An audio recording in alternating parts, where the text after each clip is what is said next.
Hello friends, Mithilesh के YouTube और Facebook page पे आप सभी का स्वागत है।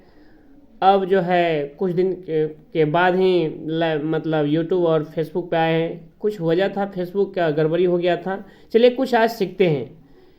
जैसे मान लीजिए कौन सा खेल में कितने खिलाड़ी की संख्या होते हैं उसको सीखना है, और कौन देश के बीच में कौन सा सीमा रेखा के बीच साझा कर रहा है उसके बारे में हम आज सीखेंगे। जैसे मान लीजिए कोई भी देश हो, चाहे मान लीजिए कोई भी खेल हो, तो उसमें खिलाड़ियों की संख्या कितनी होती है, उसमें खिलाड़ियों की संख्या कितनी होती है। जैसे मान लीजिए कबड्डी हो गया, नेटबॉल हो गया, कबड्डी, नेटबॉल और वाटर पोलो। कबड्डी, नेटबॉल और वाटर पोलो। अब जैसे इसमें ट्रिकली कैसे याद करेंगे, कबड्डी हो गया, वाटर पोलो हो गया, नेटबॉल हो गया, तो इसमें खिलाड़ियों की संख्या 7 होती है। अब याद कैसे ट्रिकली करेंगे इसको, तो कबड्डी हो गया, वाटर पोलो हो गया और नेट बॉल। तो जैसे आप जैसे कबड्डी हो गया, नेट बॉल हो गया और वाटर पोलो, तो कन्या वैसे याद कीजिए, कनेवा।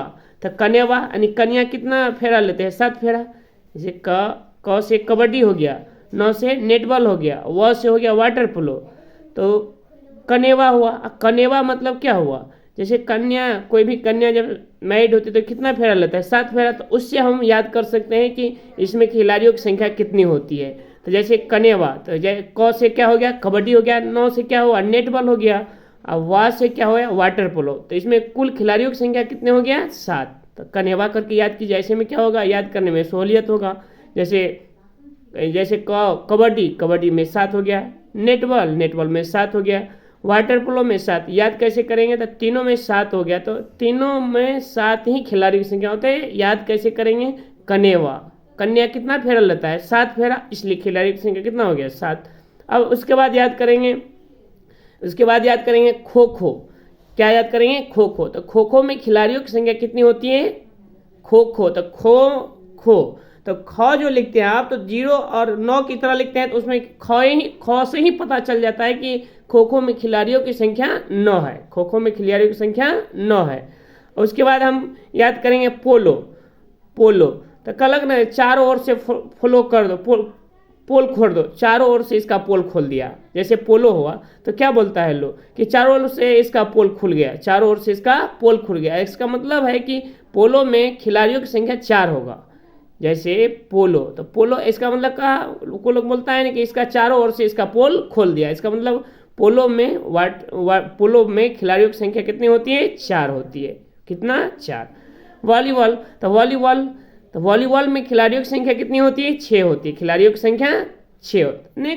का लोग कहता है कि मारो कस के 6। तो वॉलीबॉल में खिलाड़ियों की संख्या कितनी होती है, वॉलीबॉल में मारो कस के 6 दबा के ऊपर। इसका मतलब वॉलीबॉल में कितना हो गया, 6। खिलाड़ियों की संख्या कितना हो गया, 6। यानी कहता है ना कि मारो कस के दबा के 6, इसका मतलब कितना चला गया, 6। यानी वॉलीबॉल में खिलाड़ियों की संख्या कितना हो गया, 6 हो गया। खिलाड़ियों की संख्या 6, मारो कस के यानी 6, यानी वॉलीबॉल में खिलाड़ियों की संख्या 6 हो गया। उसके बाद बास्केटबॉल में खिलाड़ियों की संख्या 5 होती है। कैसे याद करेंगे, तो बास्केट में कितना कोना होगा, 4। कोई भी बक्सा है तो उसमें कोना की संख्या कितना होगा, 4। एक बॉल हो गया, तो 4 1 5। तो टोटल खिलाड़ियों की संख्या बास्केटबॉल में कितना हो गया, 5। बास्केटबॉल में खिलाड़ियों की संख्या कितना, 5 हो गया। उसके बाद जिम्नास्टिक। क्या याद करेंगे, जिम्नास्टिक। तो जिम्नास्टिक को कस के बोलिए, जिम्नास्टिक। आस्टिक मतलब 8। तो यानी इसका मतलब ये हुआ कि जिम्नास्टिक में खिलाड़ियों की संख्या 8 होती है। जिम्नास्टिक। तो आस्टिक हो गया, खिलाड़ियों की टोटल संख्या कितना हो गया, 8 हो गया। आस्टिक 8 हुआ, खिलाड़ियों की संख्या जिम्नास्टिक में कितना हो गया, 8 हो गया। अब कहेंगे बेसबॉल। तो नहीं, खिलाड़ी सब बोलता है अरे यार बेसबॉल दो, नोबल मत दो, बेसबॉल नोबल मत दो। इसका मतलब बेसबॉल में खिलाड़ियों की संख्या कितना हो गया, 9 हो गया। बेसबॉल में खिलाड़ियों की संख्या कितना हो गया, 9 हो गया। अब तो वैसे भी आपको ये याद करने की जरूरत नहीं है। जैसे हॉकी, क्रिकेट हो गया, उसके बाद फुटबॉल हो गया। हॉकी, क्रिकेट और फुटबॉल, इसमें खिलाड़ियों की संख्या कितनी होती है, हॉकी, फुटबॉल और क्रिकेट में खिलाड़ियों की संख्या कितनी, 11 होती है। टेनिस हो गया, टेबल टेनिस हो गया, इसमें खिलाड़ियों की संख्या एक होता है। टेबल टेनिस या टेनिस में 1 या 2 होता है। शतरंज में 1 होता है खिलाड़ियों की संख्या। अब इसमें एक और रह गया, इसमें एक और क्या रह गया, सबसे ज़्यादा खिलाड़ियों की संख्या जो होती है रग्बी फुटबॉल। रग्बी फुटबॉल को याद करना पड़ेगा, इसमें ट्रिकली काम नहीं करेगा। रग्बी फुटबॉल में मतलब खिलाड़ियों की संख्या कितनी होती है, 15। कितना, 15। रग्बी फुटबॉल में रग्बी फुटबॉल में खिलाड़ियों की संख्या कितनी होती है, 15 होती है। रग्बी फुटबॉल में खिलाड़ियों की संख्या कितनी होती है, 15 होती है। अब चलिए खिलाड़ी से संबंधित अब यह हो गया। अब क्या करेंगे, उसके बाद हम मेन जैसे इंपॉर्टेंट जो है सीमा रेखा उसको याद कर देखना है। जैसे red Cliff line, red Cliff line किसके किसके बीच होता है, भारत और पाकिस्तान के बीच में होता है। रेड क्लिफ सीमा भारत और पाकिस्तान के बीच में होता है। मैकमोहन रेखा भारत और चीन के बीच में होता है। मैकमोहन रेखा भारत और चीन के बीच में होता है। डुरंड रेखा भारत और अफगानिस्तान के बीच में होता है। भारत और अफगानिस्तान के बीच में डुरंड रेखा होता है। डुरंड रेखा भारत और अफगानिस्तान के बीच में होता है। उसके बाद हिंडेनबर्ग रेखा जर्मनी और पोलैंड के बीच में होता है। हिंडेनबर्ग रेखा जर्मनी और पोलैंड के बीच में होता है। मैगिनॉट रेखा जर्मनी और फ्रांस के बीच में होता है। मैगिनॉट रेखा जर्मनी और फ्रांस के बीच में होता है। मैनरहीन रेखा रूस और फिनलैंड के बीच होता है। मैनरहीन रेखा रूस और फिनलैंड के बीच में होता है। 49वीं समांतर रेखा अमेरिका और कनाडा के बीच में होता है। 49वीं समांतर रेखा अमेरिका और कनाडा के बीच में होता है। 49वीं समांतर रेखा अमेरिका और कनाडा के बीच में होता है।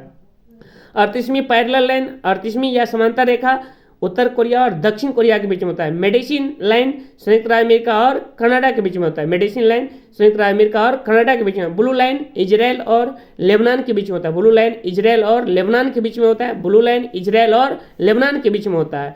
पर्पल लाइन इजराइल और सीरिया के बीच में होता है। पर्पल लाइन इजराइल और सीरिया के बीच में होता है। पर्पल लाइन इजराइल और सीरिया के बीच में होता है। उसके बाद कुछ चित्र के बारे में याद करते हैं। जैसे मान लीजिए 10 रुपया हुआ, 20 रुपया हुआ, 50 रुपया हुआ, 100 रुपया हुआ, 200 रुपया हुआ, 500 रुपया हुआ, 2000।